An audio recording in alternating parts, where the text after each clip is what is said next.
इसको रिपीट कर देना। पूर्व मंत्री राजेश मूणत इस समय हमारे साल में है, 15 साल सत्ता में रहे, लेकिन 2018 में जनता ने इन्हें नकार दिया था। इस बार फिर से भाजपा ने इन पर भरोसा जताया है और इस बार पश्चिम से ये फिर से दावेदारी कर रहे हैं। राजेश जी, आपसे सबसे पहला सवाल मेरा यही है कि जनता इन 5 सालों में आपने जनता के लिए ऐसा क्या काम किया है कि जनता इस बार आपके ऊपर उम्मीद और भरोसा जताए? जनता के बीच में सरकार की नाकामयाबियाँ, सरकार ने इस रायपुर शहर को त्याग कर दिया, जिसने इस रायपुर में ऐसा कोई काम नहीं कर पाया जिससे जनता कांग्रेस पार्टी को वोट दिया।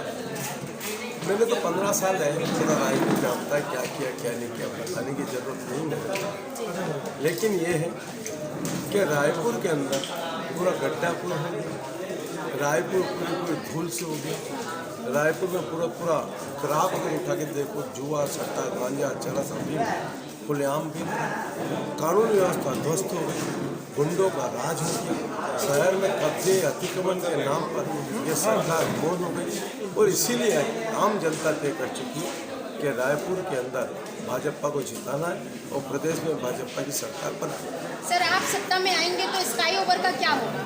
वो बनेगा जी, हम पे काम सर इस समय। अब 5 साल में वो तो ये नहीं कर पाओ, उस रिपोर्ट में क्या है? जो सरकार ये निर्णय नहीं कर सकती है, वो निर्णय की क्या अपेक्षा करोगे उस सरकार से?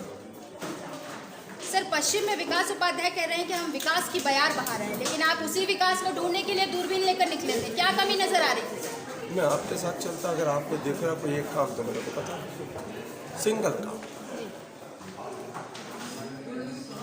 रायपुर के साथ सोतेला व्यवहार। जितने पुराने ब्रिज बने, अंडर ब्रिज बने, फ्लाईओवर बने, सेंट्रल लाइब्रेरी है, नालंदा परिसर बना है, स्टेडियम बने हैं, गांव गली मोहल्ले की रोडें बनी हैं, पीने की पानी की व्यवस्था हुई है, वो सब तो बीजेपी सरकार में हुई। आपने कौन सा नया काम किया? कोई हो तो बता दो। सर, एक पोल जारी हुआ है जिसमें बीजेपी 38 सीटों पर दिख रही है, लेकिन सरकार नहीं बन रही है।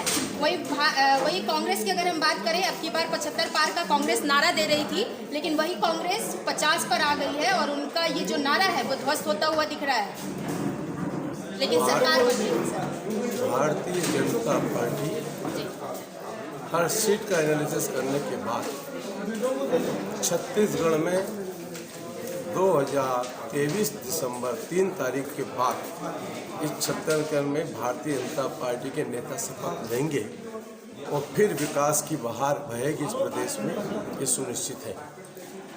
तो ये थे राजेश मूणत जी, जिन्होंने बताया कि 3 दिसंबर के बाद एक बार फिर से भारतीय जनता पार्टी के विकास की बयार छत्तीसगढ़ में बहती हुई नजर आएगी। निशा द्विवेदी, हिंदी खबर, रायपुर।